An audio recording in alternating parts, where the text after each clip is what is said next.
नमस्कारम। हम पढ़ रहे हैं 10th class biology chapter 6 life processes. ये हमारी इस लेसन की 15th वीडियो है और हम आ गए हैं पेज नंबर 110 पर। टॉपिक का नाम है एक्सक्रीशन।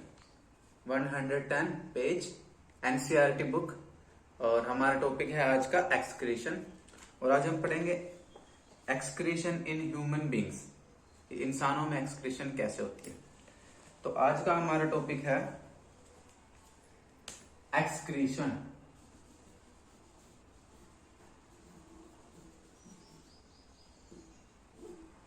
एक्सक्रीशन का मतलब क्या होता है कि कोई भी ऑर्गेनिज्म है, लिविंग ऑर्गेनिज्म है, चाहे वो यूनिसेलुलर हो, चाहे वो मल्टी सेलुलर हो, चाहे प्लांट्स हो, चाहे एनिमल्स हो, कोई भी लिविंग ऑर्गेनिज्म है तो उनकी बॉडी में वेस्ट बनता है। बॉडी से वेस्ट मटेरियल को बाहर निकालने की प्रोसेस को कहते हैं एक्सक्रीशन। हिंदी में कहते हैं उत्सर्जन तंत्र या इंग्लिश में एक्सक्रीशन या excretory system. We have already discussed how organisms get rid of gaseous wastes generated during photosynthesis और respiration। ये हम पढ़ चुके हैं कि फोटोसिंथेसिस प्रोसेस में या रेस्पिरेशन में जो गैसियस वेस्ट होता है, जो गैस के फॉर्म में वेस्ट होता है, वो एनिमल्स और प्लांट्स कैसे बाहर निकालते हैं। हमने देखा था एनिमल्स के अंदर गैसियस वेस्ट कार्बन डाइऑक्साइड होती है, तो वो लंग्स के द्वारा सांस से बाहर निकल जाती है। और प्लांट्स में ऑक्सीजन फालतू बनती है। दिन में जो फोटोसिंथेसिस होती है तो ऑक्सीजन वेस्ट के फॉर्म में बनती है क्योंकि वो ज्यादा अमाउंट में होती है, तो ऑक्सीजन को प्लांट्स स्टोमेटा के जरिए बॉडी से बाहर निकाल देते हैं। तो ये हमने पढ़ लिया था कि एनिमल्स और प्लांट्स गैसियस वेस्ट को या कार्बन डाइऑक्साइड या ऑक्सीजन को किस प्रकार अपनी बॉडी से बाहर निकालते हैं। Other metabolic activities generate nitrogenous materials which need to be removed. कुछ दूसरी मेटाबॉलिक एक्टिविटीज होती हैं जिनमें वेस्ट जो बनता है वो नाइट्रोजन वाला वेस्ट बनता है, इसलिए इसको बोलते हैं नाइट्रोजीनियस वेस्ट। Nitrogenous waste. तो यही बात ध्यान रखना, काफी जगह पर जो वेस्ट बनता है उसमें नाइट्रोजन गैस होती है, नाइट्रोजन एलिमेंट होता है, तो इसलिए उसको बोलते हैं nitrogenous waste. The biological process involved in the removal of these harmful metabolic waste from the body is called excretion. कि बॉडी के अंदर जो ये मेटाबॉलिज्म के बाद जो ये नाइट्रोजनस वेस्ट बनता है, अच्छा यहाँ पर एक वर्ड आ रहा है मेटाबॉलिज्म। मेटाबॉलिज्म आपको पता है क्या होता है? मेटाबॉलिज्म क्या, किसी भी बॉडी में जो भी प्रोसेस होती हैं, कई सारे केमिकल्स बनते हैं, कई सारे केमिकल्स टूटते हैं, ठीक है। तो इन सारे रिएक्शंस को, इन सारे प्रोसेस को कोलेक्टिवली मेटाबॉलिज्म कह देते हैं। ये दो प्रकार का होता है, एनाबॉलिज्म, कैटाबॉलिज्म। एनाबॉलिज्म जब कोई सिंथेसिस, कोई चीज, कोई मॉलिक्यूल बनता है, सिंथेसिस फॉर्मेशन होती है। और कैटाबॉलिज्म जब कोई चीज टूटती है, कोई केमिकल टूटता है। तो जुड़ना और टूटना, इन सारी रिएक्शंस को बोलते हैं मेटाबॉलिज्म। तो मेटाबॉलिज्म के अंदर जो वेस्ट बनता है, ये वेस्ट क्या होता है? बॉडी के लिए हार्मफुल होता है। तो अगर हमारी बॉडी में कोई भी चीज एक्स्ट्रा है, वो हमारे लिए हार्मफुल ही है, वेस्ट ही है, और उसको बॉडी से बाहर निकालने की प्रोसेस को कहते हैं एक्सक्रीशन। इसके लिए हमारे अंदर जो सिस्टम होता है उसको बोलते हैं एक्सक्रीटरी सिस्टम। ये हमारे इस लेसन का लास्ट टॉपिक पर हम पहुंच चुके हैं। तो मुझे शायद लगता है कि 2 क्लासेस आज और अगली क्लास में हम इस लेसन को कंप्लीट कर देंगे। तो different organisms use varied strategies to do this. अलग अलग ऑर्गेनिज्म में बॉडी से नाइट्रोजनस वेस्ट को बाहर निकालने की स्ट्रेटजी या प्रोसेस अलग अलग है। काफी सारे ऑर्गेनिज्म है, कोई यूनिसेलुलर, कोई मल्टी सेलुलर। तो कोई वेस्ट किसी तरीके से बाहर निकाल रहा है अपनी बॉडी में, कोई अलग मेथड से बाहर निकालता है। Many unicellular organisms remove these waste by simple diffusion from the body surface into the surrounding water. कि काफी सारे यूनिसेलुलर ऑर्गेनिज्म हैं, वो अपने बॉडी के अंदर से वेस्ट कैसे बाहर निकालते हैं, क्योंकि वो यूनिसेलुलर है, पूरी बॉडी में क्या है, सिर्फ एक ही सेल है, और वो एक सेल क्या होती है, अपने चारों तरफ इन्वायरमेंट से कनेक्टेड होती है। तो यूनिसेलुलर ऑर्गेनिज्म कैसे वेस्ट बाहर निकालते हैं, मान लो ये एक यूनिसेलुलर ऑर्गेनिज्म है, ये एक सेल है, ठीक है, इसके अंदर मान लो वेस्ट बन रहा है, तो ये क्या है, मान लो मिट्टी में है या इन्वायरमेंट में है, हवा में, पानी में है, तो ये क्या करती है, अपने चारों तरफ क्या इन्वायरमेंट है, तो ये सेल की बाउंड्री में से ऐसे ही वेस्ट बाहर निकाल देती है, ऐसे। कौन से प्रोसेस से, डिफ्यूजन प्रोसेस से। याद है आपको डिफ्यूजन क्या होता है, डिफ्यूजन क्या है, कोई भी एक केमिकल है, यहां पर वो केमिकल ज्यादा है, वहां पर वो केमिकल कम है, तो ज्यादा से कम की तरफ जब केमिकल मूव करता है, इसी को डिफ्यूजन कहते हैं, ठीक है। तो यानी कि सेल के अंदर वेस्ट ज्यादा है, बॉडी से बाहर वेस्ट कम है, तो ज्यादा से बाहर की तरफ वेस्ट ऐसे बाहर निकल जाता है, ठीक है। सपोज कार्बन डाइऑक्साइड ही है, तो वो भी ऐसे ही बाहर निकल जाएगी। तो डिफ्यूजन क्या होता है, the movement of particles from higher concentration to lower concentration is known as diffusion. तो जो यूनिसेलुलर ऑर्गेनिज्म है, वो अपनी बॉडी से वेस्ट डिफ्यूजन प्रोसेस के जरिए बाहर निकाल देते हैं।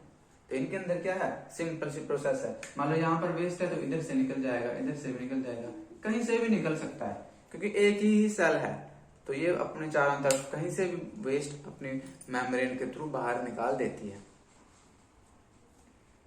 As we have seen in other processes, complex multicellular organisms use specialized organs to perform the same function. लेकिन जो कॉम्प्लेक्स ऑर्गेनिज्म है, मल्टी सेलुलर ऑर्गेनिज्म है, जैसे इंसान हो गए, है ना, जैसे दूसरे जानवर हो गए, बर्ड्स हो गए, या कोई भी दूसरा कोई मैमल, गाय, भैंस, बकरी, डॉगी, कुत्ता, कुछ भी हो, तो वो सब क्या करते हैं, थोड़ा शरीर एडवांस्ड है ना, मल्टी सेलुलर करोड़ों सेल्स हैं शरीर में, तो ये वेस्ट को निकालने के लिए इनके अंदर एक एडवांस मेथड होता है, ठीक है। कैसे, क्या मेथड होता है, इनके अंदर स्पेशल ऑर्गन होते हैं, जैसे हमने इंसान के अंदर आपने सुना किडनियां होती हैं, है ना, हिंदी में कहते हैं गुर्दे। तो कॉम्प्लेक्स ऑर्गेनिज्म के अंदर कॉम्प्लेक्स मेथड होते हैं वेस्ट को बॉडी से बाहर निकालने के लिए। तो अगला टॉपिक है एक्सक्रीशन इन ह्यूमन बींग्स। तो देखो काफी सारे जानवर हैं, लेकिन आपके सिलेबस में क्या है, इंसानों के अंदर एक्सक्रीशन कैसे होती है। दूसरा गाय, भैंस, बकरी या डॉग या सपोज बर्ड्स वगैरह या रेप्टाइल्स या छिपकली, इन सब में का नहीं है सिलेबस में। आपके सिलेबस में क्या है, इंसानों के अंदर एक्सक्रीशन, हमारे अंदर एक्सक्रीशन कैसे होती है। तो इंसान भी क्या है, काफी ज्यादा एडवांस्ड ऑर्गेनिज्म है इस धरती पर, सबसे ज्यादा एडवांस, सबसे ज्यादा डेवलप, इंसान का ब्रेन जो है सबसे ज्यादा डेवलप होता है, और एक्चुअल में सारी बॉडी के ऑर्गन ही डेवलप हैं, चाहे वो किडनी है, चाहे वो ब्रेन है, चाहे वो हार्ट है, बहुत ज्यादा एडवांस्ड हमारा सिस्टम होता है।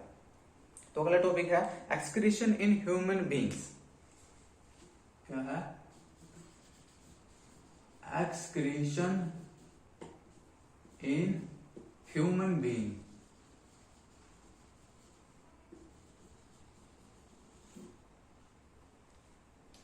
ह्यूमन बींग्स, तो इनके इंसानों में एक्सक्रीशन कैसे होती है, ठीक है।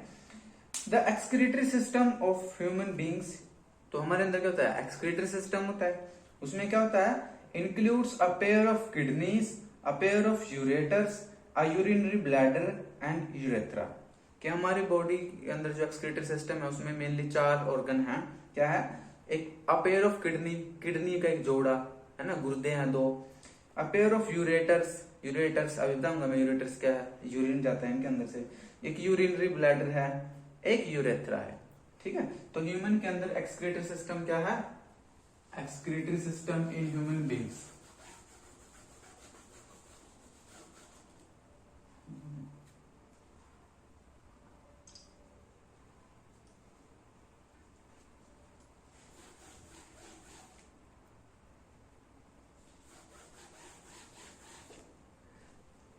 देखिए हमारे अंदर क्या है, 2 किडनियां हैं।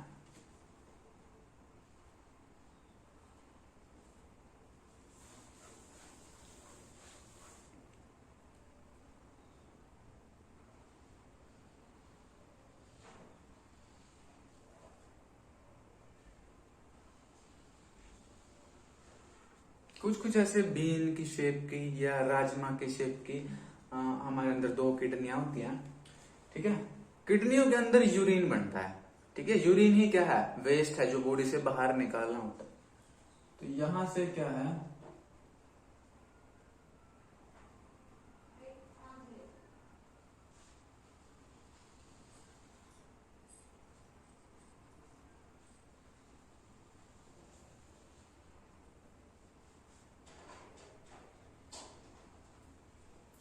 ये क्या है, ये यूरेटर है, मतलब नालियां हैं।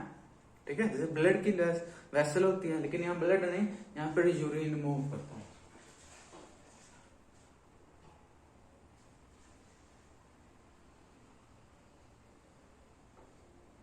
और यहाँ पर होता है यूरिनरी ब्लैडर, जहां पर यूरिन इकट्ठा होता है, जब तक वो बॉडी से बाहर नहीं निकलता तो वो यहाँ पर स्टोर किया जाता है।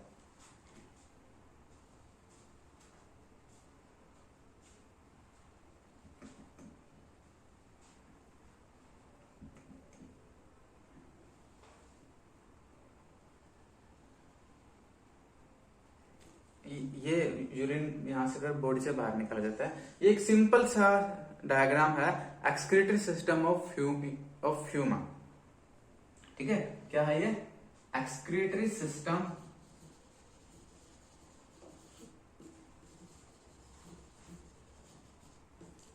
In humans. इंसानों के अंदर एक्सक्रीटरी सिस्टम ये वाला होता है। तो हमारे अंदर क्या है, 2 किडनियां हैं। ठीक है, तो क्या है ये, किडनी।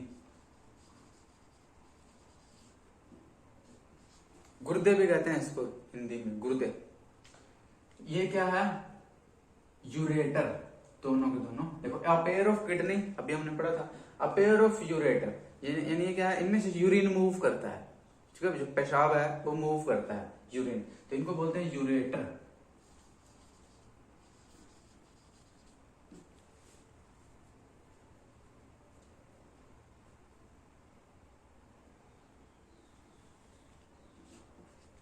और ये क्या है, ये एक पाउच लाइक स्ट्रक्चर है, थैले जैसा स्ट्रक्चर है, जिसमें यूरिन इकट्ठा होता है। जब तक बॉडी से बाहर निकल जाता तो इसमें वो स्टोर कर लेती है बॉडी, इसको उसको बोलते हैं यूरिनरी ब्लैडर।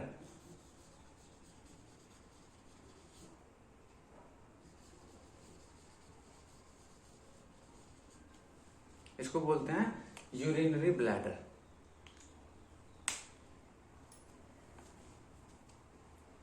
तो थोड़ा पढ़ लेते हैं पहले, ये चलो पहले थोड़ा ऐसे डिस्कस कर लेते हैं, फिर बाद में पढ़ लेंगे। जो किडनी है, इनके अंदर नेफ्रॉन होते हैं, नेफ्रॉन अभी मैं हम पढ़ाऊंगा क्या होता है नेफ्रॉन। एक किडनी के अंदर लगभग 1 मिलियन नेफ्रॉन होते हैं। 1 मिलियन मतलब 10 लाख। तो एक किडनी के अंदर लगभग 10 लाख नेफ्रॉन इसमें, 10 लाख नेफ्रॉन इसमें। अच्छा, ऐसे तो 2 किडनियां होती हैं आमतौर पर, सभी लोगों में 2 किडनियां होती हैं। कभी कभी किसी किसी में 3 भी हो सकती हैं, रेयरली किसी में 4-5 भी हो जाती हैं। ठीक है, लेकिन ज्यादातर 2 ही होती है, किसी किसी के 3 हो जाती हैं, और किसी किसी के 1 ही होती है नेचुरली। ठीक है, तो बॉडी जो है 2 पर भी जीवित रह सकती है, 1 पर भी रह सकती है, 3 पर भी रह सकती है। ठीक है, बॉडी अपने आप को वैसे ही उसके अकॉर्डिंगली ढाल लेती है। तो कई बार किसी की एक किडनी खराब हो जाती है तो एक ठीक है, तो भी वो जीवित रहता है, क्योंकि फिर वो एक किडनी काम करने लगती है ना। लेकिन हमें दोनों किडनियों की जरूरत होती है, हमें इनकी हेल्थ की पूरा ध्यान रखना चाहिए। इसलिए कोई भी गलत चीज नहीं खानी चाहिए, क्योंकि वो गलत चीज पेट में जाएगी, फिर ब्लड में जाएगी, फिर किडनी पे जाएगी। कई बार हम मेडिसिन ले लेते हैं तो वो साइड इफेक्ट कर जाती हैं। वो मेडिसिन क्या है, ब्लड में जाती है, फिर किडनी पे जाती है। कई बार किडनी में पथरी वगैरह भी हो जाती है ना। चलो इसको डिस्कस करते हैं। तो अब किडनी में क्या होता है, ब्लड आता है, खून आता है। ब्लड में क्या है, वेस्ट होता है। तो किडनी क्या करती है, उस वेस्ट को फिल्टर कर लेती है, छान लेती है। छानने के बाद जो वेस्ट है उसको तो अपने पास रख लेती है, ब्लड को वापस भेज देती है। तो जो वेस्ट है, एक्स्ट्रा वाटर है या एक्स्ट्रा कोई भी केमिकल है, वेस्ट है, वो सबको क्या करते हैं, यूरिन, पेशाब, मूत्र, यूरिन। तो वो यूरिन को फिर इस किडनी, वो सारा 10 के 10 लाख नेफ्रॉन यूरिन बनाते हैं और वो सारा यूरिन यूरेटर में आ जाता है और यूरेटर में आकर के यूरिनरी ब्लैडर में इकट्ठा हो जाता है। ऐसे इस तरफ से भी इकट्ठा हो जाता है। ठीक है, तो जब यूरिनरी ब्लैडर में कुछ काफी सारा यूरिन इकट्ठा हो जाता है तो हमारे ब्रेन पे सिग्नल जाता है कि हाँ अभी यूरिन का भी इकट्ठा हो गया तो हमें वॉशरूम जाना चाहिए। तो ऐसा भी ना कि 24 घंटे वॉशरूम में जाते हैं, है ना, ऐसे जाते हैं 1 घंटे में एक बार या 2 घंटे में एक बार या 3 घंटे में एक बार ना। वो डिपेंड करता है कि कितना यूरिन इकट्ठा हो गया है यूरिनरी ब्लैडर में। तो जब ज्यादा यूरिन इकट्ठा हो जाता है तो मैसेज आता है। ठीक है, तो अब इसको पढ़ते हैं। Kidneys are located in the, अच्छा ये यूरेथ्रा रह गया, ये यूरेथ्रा है।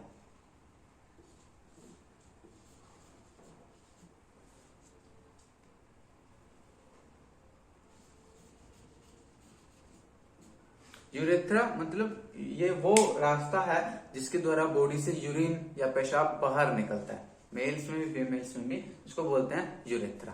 तो यहां से जो यूरिन है वो एग्जिट कर जाता है बाहर। ये एक सिंपल सा डायग्राम बनाया है मैंने, बहुत सिंपल सा। आपके एनसीईआरटी में भी डायग्राम दे रखा है, आप पढ़े हुए जब देखोगे तो ये वाला डायग्राम है, देखो। Kidneys are located in the abdomen, one on either side of the backbone. कि किडनी जो है एब्डोमेन में, एब्डोमेन का हमारा जो पेट वाला हिस्सा होता है ना, लंग्स से नीचे, छाती से नीचे जो पेट वाला हिस्सा होता है उसको बोलते हैं एब्डोमेन। जो जहां पर जो बैली पॉइंट होता है, जो नाभि या सुंडी का देते हैं, नाभि बैली पॉइंट, उसके आसपास वाला एरिया एब्डोमेन। तो उस एरिया में किडनियां होती हैं। तो जो बैकबोन होती है, बैकबोन क्या, रीढ़ की हड्डी। तो मान लो ऐसे बैकबोन है रीढ़ की हड्डी, तो एक किडनी इस तरफ होती है, एक किडनी इस तरफ होती है, एक मान लो एक लेफ्ट में एक राइट में। तो हमारे अंदर नॉर्मली 2 किडनियां होती है। Urine produced in the kidneys passes through the ureters into the urinary bladder where it is stored until it is released through the urethra। वही बात है कि किडनियों में यूरिन बनता है, वो यूरिन यूरेटर के थ्रू पास होता हुआ यूरिनरी ब्लैडर में इकट्ठा हो जाता है। जब तक इसको हम बाहर नहीं निकालते तब तक ये यूरिनरी ब्लैडर में इकट्ठा रहता है। ठीक है, अगर आप वॉशरूम नहीं जाओगे तो धीरे धीरे इसमें यूरिन ज्यादा हो जाएगा तो पेन होने लगेगा, है ना। तो एक लिमिट है इसको कंट्रोल करने की। ऐसा नहीं है कि आप जाओगे ही नहीं तो फिर क्या इकट्ठा होता है, कब तक इकट्ठा होगा तो क्या है, मामला फैल जाएगा। फिर ज्यादा देर रुकना भी नहीं चाहिए, जरूरत भी क्या है, बॉडी को पेन ही होएगा। तो जब लेक्चर आपका क्लास लेक्चर जब खत्म हो जाती है तो वॉशरूम चले जाइए। हाउ इज यूरिन प्रोड्यूस्ड, यहाँ क्वेश्चन लिखा हो कि यूरिन बनता कैसे है। तो वो बात हमने डिस्कस करी, किडनी में क्या है, एक किडनी में 1 मिलियन नेफ्रॉन होते हैं। ठीक है, अभी हम पढ़ेंगे, अभी स्ट्रक्चर है नेफ्रॉन का इसलिए मैं नाम नहीं लिख रहा हूं, अभी पढ़ेंगे नेक्स्ट। तो एक किडनी में 1 मिलियन मतलब 10 लाख नेफ्रॉन होते हैं। वो नेफ्रॉन क्या करते हैं, उनके पास ब्लड आता है, उस ब्लड को वो फिल्टर करते हैं, छानते हैं। तो ब्लड के अंदर जो एक्स्ट्रा वाटर, एक्स्ट्रा केमिकल या वेस्ट होता है वो क्या होता है, वो सारा वो फिल्टर कर लेते हैं। वही वेस्ट जो है यूरिन होता है और ब्लड वापस चला जाता है। यूरिन कहाँ जाता है, यूरेटर में और यूरिनरी ब्लैडर में आ जाता है। ये इकट्ठा, ये 24 घंटे चलती रहती है प्रोसेस, है ना। इसमें इकट्ठा होता रहता है।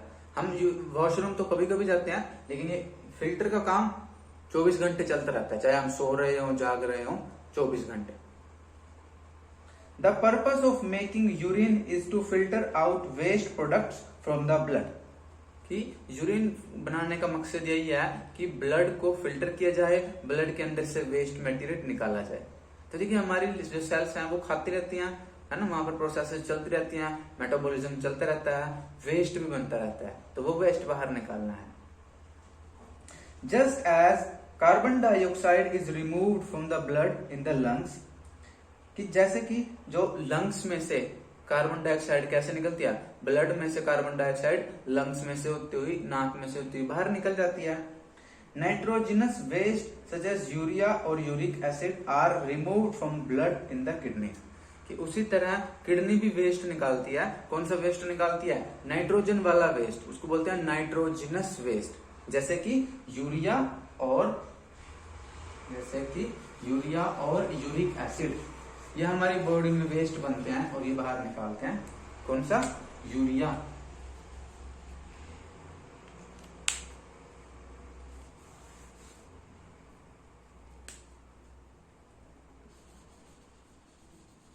कौन सा वेस्ट? यूरिया। ठीक है, या एक दूसरा वेस्ट होता है, इसी से रिलेटेड है थोड़ा सा लेकिन डिफरेंट होता है, यूरिक एसिड। दोनों के अंदर क्या है? नाइट्रोजन होता है, दोनों ये नाइट्रोजनस वेस्ट हैं। तो हमारे यूरिन में होते हैं, थोड़ा यूरिया होता है, ठीक है, थोड़ा यूरिक एसिड भी होता है, यूरिया ज्यादा होता है, यूरिक एसिड थोड़ा कम होता है, पर दोनों वेस्ट हैं। तो कई बार आपने सुना होगा कि किसी किसी जेंट्स या लेडीज को, ज्यादातर मैंने लेडीज में देखा है, यूरिक एसिड बढ़ जाता है उनके यूरिन में, है ना, ये भी डिजीज होती है एक तरह से। ठीक है, कई लोग इसको बोलते हैं यूरिक एसिड बढ़ गया, यूरिक एसिड होता है यूरिक एसिड। ठीक है, वो अगर ज्यादा बढ़ जाए यूरिन में, इसका मतलब भी क्या है? बॉडी में कोई प्रॉब्लम है। इसलिए doctor blood test, urine test करते हैं ताकि वो देख सके कि कौन सा केमिकल बढ़ गया है या घट गया है, ताकि बीमारी का पता चल सके।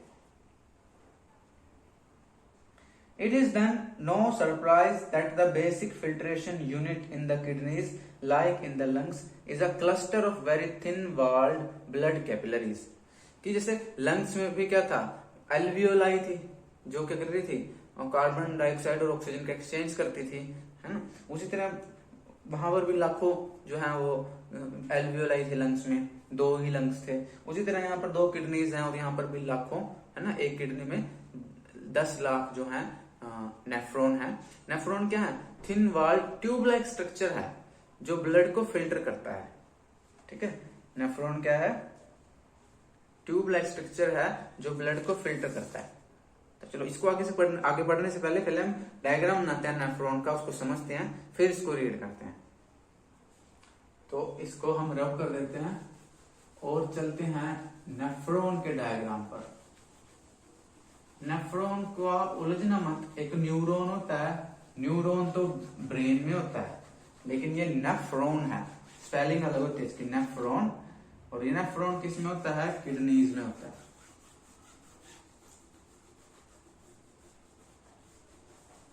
तो ब्लड को फिल्टर करने का, साफ करने का काम कौन करता है? किडनी करती है। तो इसलिए किडनी भी क्या है? हमारी बॉडी का एक काफी इंपॉर्टेंट ऑर्गन है। नेफ्रॉन क्या होता है? ट्यूब लाइक स्ट्रक्चर है। मैं सिंपल सा एक स्ट्रक्चर बनाने की कोशिश करूंगा। देखो यहाँ पे दे रखा है नेफ्रॉन का डायग्राम, ठीक है। ये थोड़ा कॉम्प्लेक्स सा है, थोड़ी खिचड़ी बन रही है यहाँ पर, इसको बनाने में आपको लिए डिफिकल्ट होगा, तो मैं एक सिंपल सा डायग्राम बनाता हूँ।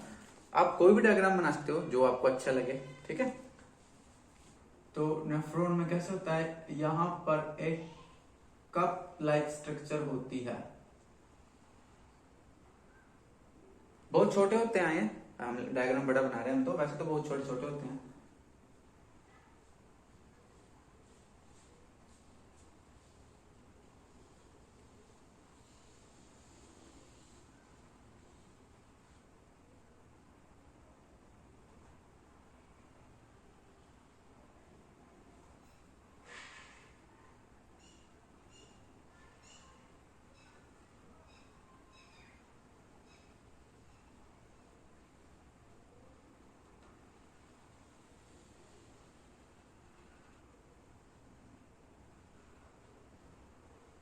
बहुत सिंपल सा डायग्राम बना रहा हूं मैं।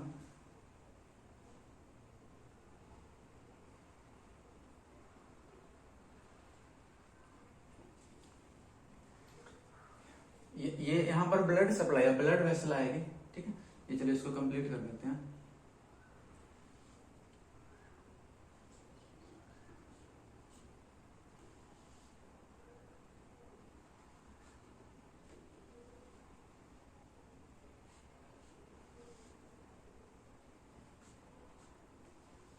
इसको कहते हैं कलेक्टिंग डक्ट। तो यहां पर इधर से एक ब्लड वेसल आती है,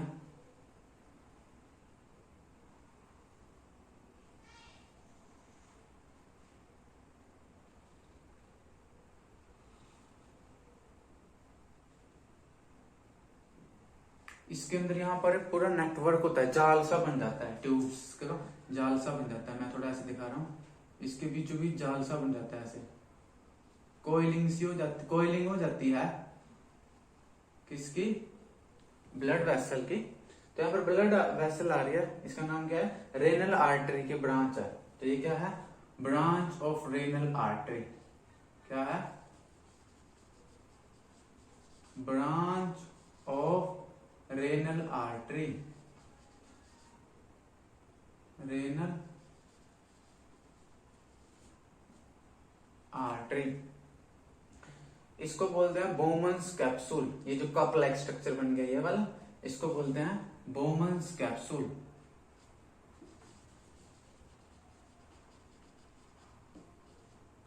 बोमन्स कैप्सूल। उसके बाद ये ट्यूब, ये ब्लड वेसल यहां से निकलती है,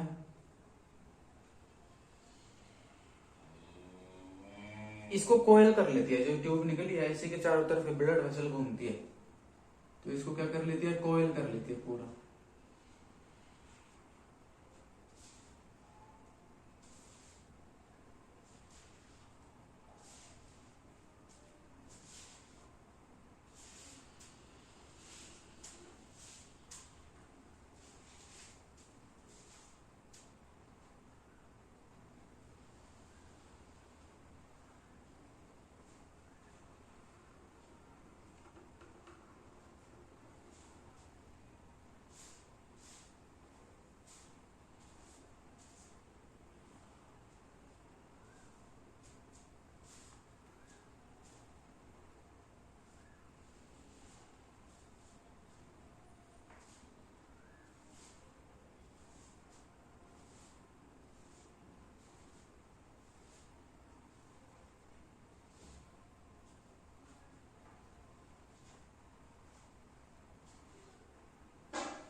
कुछ कुछ ऐसे होती है, काफी कॉइलिंग होती है। मैं दूसरा कलर से दिखाने की कोशिश करता हूँ। आज मेरे पास दूसरा कलर नहीं है। मान लो ये है, ये ब्लड वेसल है, ठीक है, इसमें से ब्लड मूव कर रहा है, ये वाली जो है, ये सारी ब्लड वेसल है।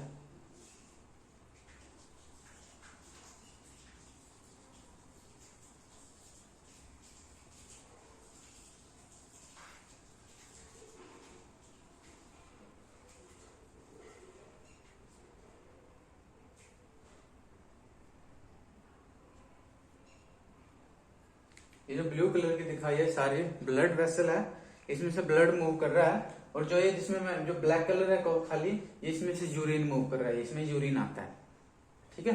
तो जो यहाँ पर ये कोइलिंग वाली, ये कोइल, अच्छा ये जो यहाँ पर एंटर करती है, ये है ब्रांच ऑफ रेनल आर्टरी। और ये जो यहाँ से निकल रही है ब्लड वेसल, इसको बोलते हैं ब्रांच ऑफ रेनल वेन, ठीक है। ये क्या है, ब्रांच ऑफ रेनल वेन, ठीक है। ये जहां पर कोइलिंग, जो शुरू में कोइलिंग होती है, इसको बोलते हैं पीसीटी, पीसीटी, ठीक है। इसको प्रोक्सिमल कॉन्वोल्यूटेड ट्यूब्यूल, यहां थोड़ी जगह कम है मेरे पास, प्रोक्सिमल कॉन्वोल्यूटेड ट्यूब्यूल। चलो फिर भी लिख देता हूं मैं, प्रोक्सिमल कॉन्वोल्यूटेड ट्यूब्यूल, ठीक है, पीसीटी, प्रोक्सिमल कॉन्वोल्यूटेड ट्यूब्यूल। और यहाँ पर जो कोइलिंग हो रही है इसको बोलते हैं डीसीटी। ठीक है, इसको बोलते हैं डीसीटी, डिस्टल कॉन्वोल्यूटेड ट्यूब्यूल। क्या बोलते हैं? Distal convoluted tubule, distal convoluted tubule. और जो ये बन गया, ये यू शेप का जो बैंड बन गया, इसको बोलते हैं लूप ऑफ हैनले या हैनलेज लूप। इसको क्या बोलते हैं? Henle's loop.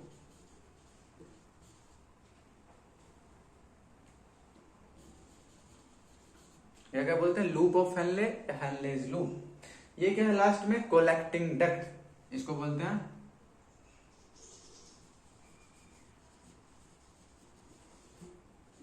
Collecting duct.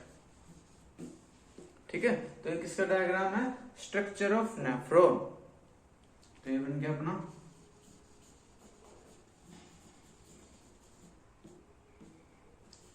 Structure of nephron.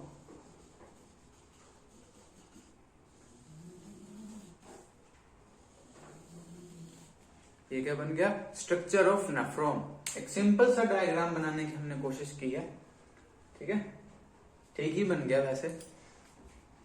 तो इसमें होता क्या है, इस तरफ से जब रेनल आर्टरी आती है तो ब्लड आता है। अच्छा, इसको बोलते हैं ग्लोमेरुलस। जो बीच में ये जाल सा बन गया, नेटवर्क बन गया रेनल आर्टरी का, इसको बोलते हैं ग्लोमेरुलस। देखो, इसको भी बोलते हैं बोमन्स कैप्सूल, बाहर वाले को। अंदर वाले को बोलते हैं glomerulus.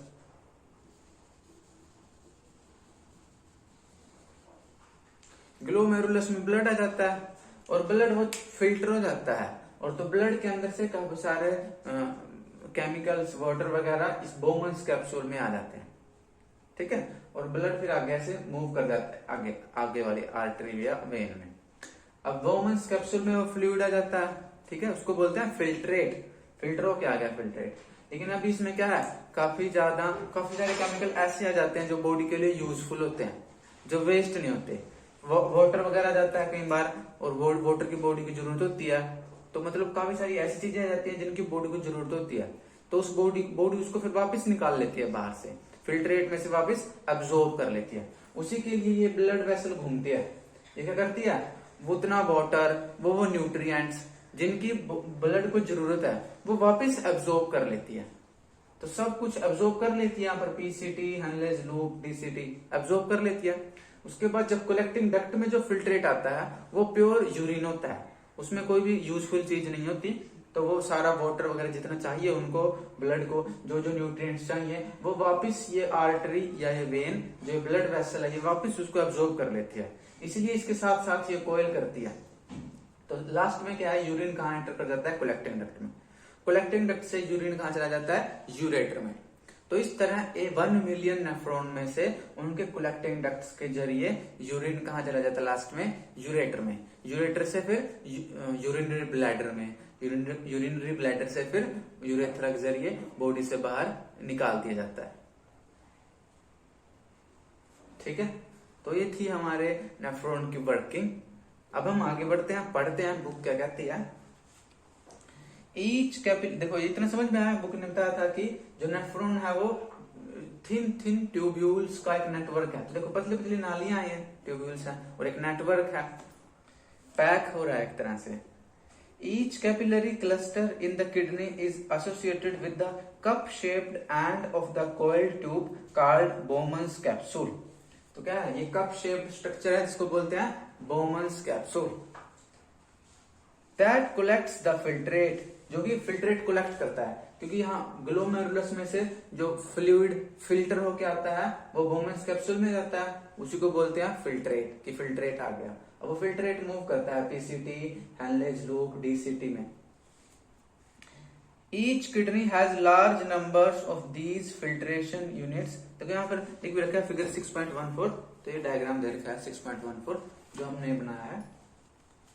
Each kidney has large number of these filtration units called nephrons packed close together। कि एक किडनी में काफी सारे ये नेफ्रॉन होते हैं जो कि पैक्ड होते हैं। कितने होते हैं एक किडनी में? Almost 1 million. यानी ऑलमोस्ट 10 लाख। तो 2 किडनी में कितने हो गए? 2 मिलियन, 20 लाख। थोड़े कम ऊपर नीचे हो जाते हैं, ये लगभग बताया मैंने, approximate value. Some substances in the initial filtrate such as glucose, amino acids, salts and a major amount of water are selectively reabsorbed as the urine flows along the tube। तो कहते हैं देखो कि जहां पर फिल्ट्रेट जो आता है यहाँ पर फिल्टर के, उसमें ग्लूकोज भी होता है, अमीनो एसिड होते हैं, सॉल्ट होते हैं कुछ यूजफुल, और थोड़ा वाटर भी यूजफुल होता है। तो इसको क्या कर लेते हैं फिर वापस सेलेक्टिवली रीअब्सॉर्ब, यानी सेलेक्ट कर करके उसमें से वापस ब्लड एब्जॉर्ब कर लेता है उसको।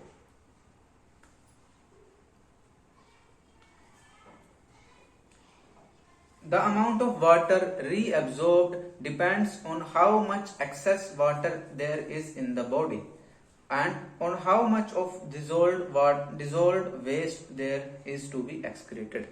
कि अब कितना यूरिन जो है, यूरिन में कितना वाटर बाहर निकलेगा, ये डिपेंड करता है कि कितना वाटर बॉडी के पास है।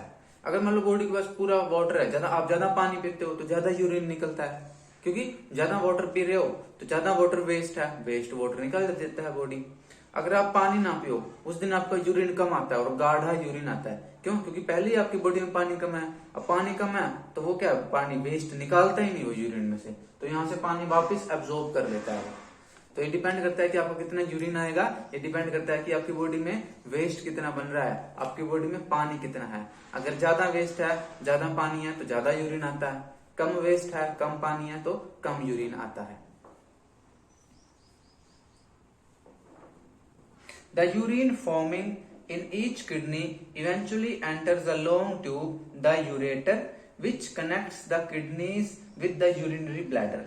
कि अब नेफ्रॉन में से निकल करके यूरिन कलेक्टिंग डक्ट में से निकल करके कहाँ जाता है? यूरेटर में। यूरेटर से कहाँ जाता है? यूरिनरी ब्लैडर में, और यूरिनरी ब्लैडर में कलेक्ट हो जाता है, इकट्ठा होता रहता है।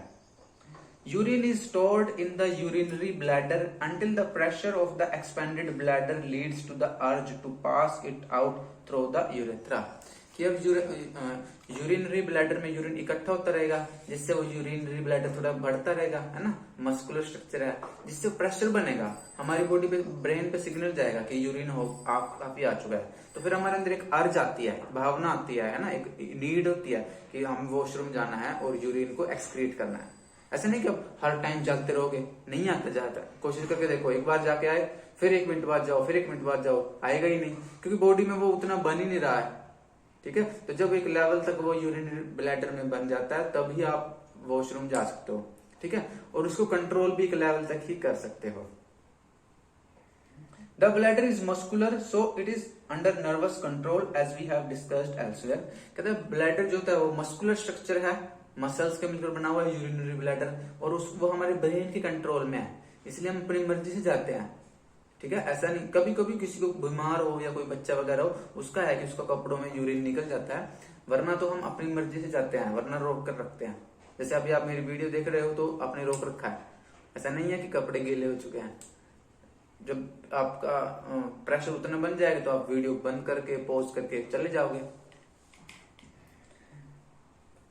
As a result we can usually control the urge to urinate. इसलिए हम क्या कर सकते हैं, यूरिनेट करने की इच्छा को थोड़ी देर के लिए कंट्रोल कर लेते हैं। अच्छा, जब हम बॉडी से यूरिन बाहर निकालते हैं, है ना, यूरिनेट करते हैं, तो इस प्रोसेस को बोलते हैं मीचुरेशन।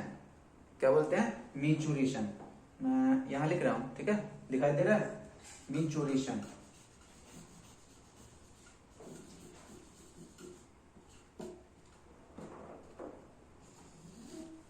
मीचुरेशन, जब आप वॉशरूम में यूरिन बाहर निकाल रहे हो अपनी बॉडी से, तो उस प्रोसेस को कहते हैं मीचुरेशन। तो आप यूरिनेशन प्रोसेस को, यूरिनेट करने को थोड़ी देर के लिए कंट्रोल कर सकते हो। जैसे आपका क्लास लग रही है और आपको जाना है, टीचर जाने नहीं दे रहा, तो आप थोड़ी देर वेट कर सकते हो, चलो 10, 20, 15 मिनट, आधा घंटा रोक लेते हैं, जैसे ही क्लास खत्म होगी हम चले जाएंगे नेक्स्ट टीचर से पूछ करके। लेकिन अगर टीचर जाने ही ना दे, बैठ रहो, तो हमारा ब्रेन भी यूरिनरी ब्लैडर को एक टाइम के लिए रोक सकता है, उसके बाद मामला फैल जाएगा, तो आपने मामला फैलने नहीं देना है। ठीक है, तो ये था हमारा आज का topic, excretion in human beings. ठीक है, अभी ये टॉपिक रहता है, आधा टॉपिक और रहता है। ठीक है, और फिर एक्सक्रीशन इन प्लांट्स, छोटा सा टॉपिक और है। ठीक है, तो इसको हम कोशिश करेंगे एक क्लास और लगाएंगे और इस टॉपिक को पूरा और इस लेसन को पूरा कर देंगे। ठीक है, तो अभी हम पहुंच चुके हैं पेज नंबर 111 है ना, 111 पर, और हम यहाँ आ चुके हैं आर्टिफिशियल किडनी पर कि अगर किडनी फेल हो जाए, दोनों किडनी खराब हो जाए तो क्या होगा, ये हम पढ़ेंगे अगली क्लास में। तो आप यहां तक अपनी एनसीईआरटी बुक में इस टॉपिक को पढ़ना। मिलेंगे अगली क्लास में अगले टॉपिक के साथ, तब तक के लिए स्टडी जॉयफुली एंड नमस्कारम।